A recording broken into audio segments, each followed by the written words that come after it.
भूरे वाला में सोलर पैनल्स के ताजर के साथ हाथ हो गया। मुलाजिम ने मालिक से 70 लाख रुपए की डकैती करवा दी। कई सारे दिन की उसकी सेल इतनी ही होती है और वो बैंक में जमा करवा देता है। एक इनका मुलाजिम था, इनको शक ही नहीं था उस पे। जो उनको घर पहुंचने से पहले गन पॉइंट पे 70 लाख रुपए कैश स्नैच करके ले गए। सर बताइएगा, थाना मॉडल टाउन की हदूद में सोलर प्लेट के ताजर के साथ 70 लाख की डकैती होती है। ये डकैती कैसे हुई और पुलिस ने इसे कैसे ट्रेस किया? जी ऐसे है कि मेरी पोस्टिंग को मेरा ख्याल चौथा या पांचवां दिन था। शाम का टाइम था, मगरिब का टाइम था और इतवार का दिन था, संडे का दिन था। तो एक ताजर है, वो दोनों भाई शहबाज और शहजाद, ये अपनी दुकान से पैसे लेके निकले हैं। 70 लाख रुपया इन्होंने थैले में डाला और घर की तरफ आ रहे हैं। तो इनको बिल्कुल कचहरी के साथ घर है, तंग सी गली है। घर के बाहर पहले से 2 बंदे मौजूद होते हैं, वो असला दिखा के छीन लेते हैं। उसके बाद हमारे मोहम्मद अफजल साहब DPO साहब ख़ुद तशरीफ़ ले आते हैं मौके पे। इतनी बड़ी वारदात थी और इसका जनाब चीफ मिनिस्टर साहबा ने भी फौरी इसका नोटिस लिया और DPO साहब को उन्होंने कॉल्स भी की इस पर। 70 लाख और इतनी अमाउंट का कोई सोच भी नहीं सकता था कि बंदा नकद पैसे लेके कैसे घर आ सकता है। तो सबसे पहले तो हमने उस बंदे के कैमरा जात चेक किए, जिनसे ये मालूम हुआ कि वो वाकई सारे दिन की उसकी सेल इतनी ही होती है और वो बैंक में जमा करवा देता है। लेकिन सिर्फ संडे वाले दिन वो बैंक खुला नहीं होता, वो सेल वापस लेके घर आता है। तो इस पे हमारी बहुत सी टीमें बनी, तकरीबन पूरे सर्कल के जो अच्छे SHOs थे, SHO गग्गो, और इसके अलावा सबसे ज़्यादा काम किया हमारे SHO मॉडल टाउन मेहताब ने। रोज़ाना 4-5 दिन रात इन लोगों ने पूरी एक एक दुकान, एक एक गली को छान मारा जी, कैमरा जात की मदद से।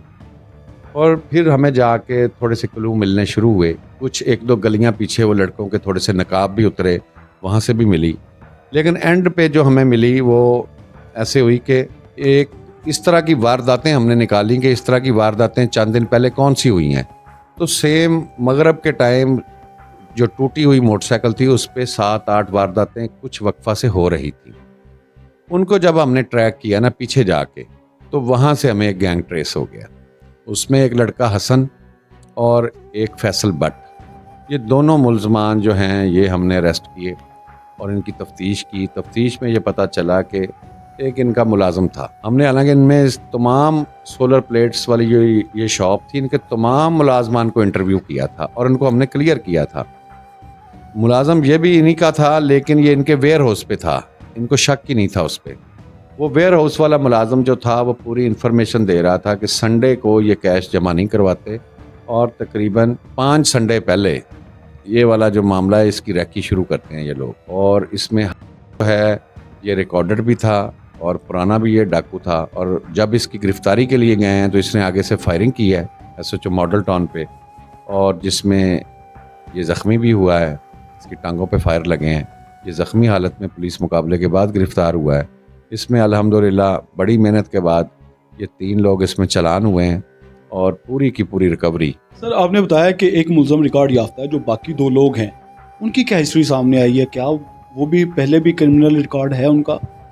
नहीं, जो फैसल भट्ट है उसका बेसिकली वो पुराना रिकॉर्डेड नहीं है, लेकिन इस वारदात में उसकी पहली वारदात थी।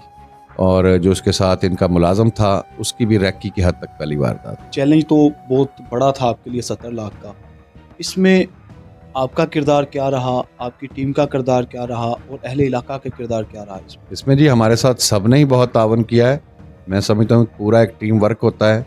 सबसे पहले तो हमारा DPO साहब का बहुत ही मुस्बत किरदार रहा है। उन्होंने ख़ुद मौके पे आके जो उनके करने वाले काम नहीं थे, उन्होंने एक एक बंदे की टीमिंग की है और फिर उन्हें रोज़ की रोज़ उसका फॉलोअप लिया है। इस वारदात को बड़ा उन्होंने सीरियसली लिया है। मेरी चूँकि पोस्टिंग के फौरी बाद ये बहुत बड़ी वारदात थी, तो मेरे लिए वैसे ये इंसल्टिंग थी, मैं इसको फील कर रहा था। मैंने भी दिन रात इसमें साथ अपना हिस्सा डाला है। उनकी बात एक मैं कोट करना चाहूँगा। उन्होंने कहा जी हमारे हक हलाल के पैसे हैं, हम गरीब आदमी थे, मेहनत करके यहाँ पे आए हैं और हम सदका देते हैं। और जो बंदा सदका देता है, ये हमारा ईमान है कि जो सदका देता है उसका माल हलाल होता है, वो जाता भी नहीं है। तो उन्होंने अगर तहम्मुल से और मियाना रवि से साथ रहे हैं तो उनकी वारदात मिली है। इसलिए इसी तरह अंजुमन ताजरान के जो लोग हैं, शहरदार हैं, उनको पहले तो ज़ाहिर बात है परेशानी थी, वो जिक्र भी करते रहे, लेकिन अल्हम्दुलिल्लाह उन्होंने हमें कहा कि आप जिस तरह मेहनत कर रहे हैं तो ये वारदात आप ढूंढ लेंगे। और उन्होंने भी कोई इसमें हैजानगी कैफियत नहीं पैदा की उन्होंने भी हमें पूरा सपोर्ट किया और हमने उनकी सपोर्ट का सिला यह कि अल्लाह ताला ने हमें कामयाबी दी। सर बड़ी अचीवमेंट है कि आपने 70 लाख बरामद किया और जो मुद्दई थे उन तक पहुंचा भी दिया, लेकिन आप नहीं समझते कि मुद्दई की भी जिम्मेदारी थी कि इतनी बड़ी रकम लेके जा रहा है और इसकी हिफाजत वो किसी न किसी तरीके से करता या कोई तरीके ऐसा अपनाता और मामूल का ना होता? क्या कहेंगे इस बारे में आप? सर बहुत अच्छी बात है, जिम्मेदारी बिल्कुल उसी की थी। हमने तो 5 लाख तक का कहा हुआ है कि इससे ज़्यादा आपका कैश है तो आप 15 पे कॉल करें और ना ट्रांजैक्शन करें, एक दूसरी जगह से ना लेके जाएं जब तक आपको सिक्योरिटी नहीं मिलती। तो ये नालायकी ये कह लें या उसकी गफलत कह दें, ये तो बहुत ज़्यादा है। लेकिन इसके लिए पैगाम हमारा ये है कि ना सिर्फ वो 70 लाख वाला बल्कि इवन मोटरसाइकिल चोरी जो होती है, हम बहुत देर से ये कह रहे हैं कि मोटरसाइकिल अगर आप 2 लाख का मोटरसाइकिल लेते हैं तो एक हेलमेट और एक उसके साथ वायर लॉक भी ले लें, तो ना इंशाल्लाह हादसा होगा ना मोटरसाइकिल चोरी होगी। सर बताइएगा आपने ये डकैती कैसे ट्रेस की और इसके दौरान आपको किन किन मुश्किलात का सामना करना पड़ा? ये संडे का दिन था, तकरीबन रात को 9 साढ़े 9 बजे की में 15 पे कॉल मौसूल होती है कि एक दुकान है सोलर की, वो अपना मोस्टली संडे को कैश घर लेकर जाते थे। तो उस दिन भी वो एज़ यूजुअल रूटीन के मुताबिक अपना कैश घर लेकर जा रहे थे। 2 लोग थे जो उनको घर पहुंचने से पहले उनको रोका है गन पॉइंट पे और उनसे तकरीबन 70 लाख रुपए कैश स्नैच करके ले गए। 15 मौसूल हुई, हम लोग मौके पे गए। हमने इनसे रूटीन पूछी कि आपका पैटर्न क्या है, आपकी सेल कितनी है, हमने उनकी ट्रांजैक्शनें देखी। तो उन्होंने कहा हम जो वर्किंग डेज़ है ना, हम अपना सारा कैश बैंक में जमा करवाते हैं, लेकिन संडे को हमारी रूटीन है कि हम जो भी सेल होती है ना हमारी, उसका कैश हम घर लेकर जाते हैं। हमें फिर थोड़ा सा आइडिया हुआ कि अगर ये चीज़ है तो ये कोई ना कोई इनका मुलाजिम बीच में इन्वॉल्व है जिसकी वजह से ये रैकी की गई है। हमने पहले उनके जितने मुलाजमीन थे तकरीबन 14-15 से उनसे हमने इंटरोगेशन शुरू की।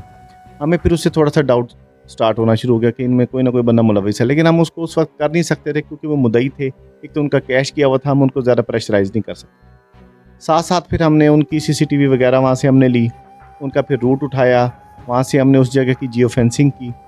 फिर जब ये तमाम चीज़ें हमने क्लियर कर ली तो हमने कुछ जो हमारे मुलजमान थे या ऐसे कहें सस्पेक्टेड नंबर्स थे, हमने उनको एलोकेट किया और उन पे वर्किंग शुरू कर दी। फिर साथ साथ इनके साथ हमने जो रिकॉर्ड याफ्ता मुलजमान थे उनको भी लुक आफ्टर किया, लेकिन और हमने अपना ह्यूमन रिसोर्स भी स्टार्ट किया। इसी तरह हमने एक टारगेट सेलेक्ट कर लिया। फिर हमने उसको, यानी कि ये डिस्ट्रिक्ट विहाड़ी है, विहाड़ी से बाहर जाके उसको हमने अरेस्ट किया। फिर हमने अपनी इंटरोगेशन शुरू कर दी। फिर हमारे जो और इसके साथी मुलजमान थे हमने उनको भी पकड़ा। फिर हमने उनसे कंप्लीट रिकवरी की और तकरीबन हमारा शुक्र अल्हम्दुलिल्लाह हमने 70 लाख उनसे पूरा रिकवर करके अपने मुद्दई को हैंड ओवर कर दिया।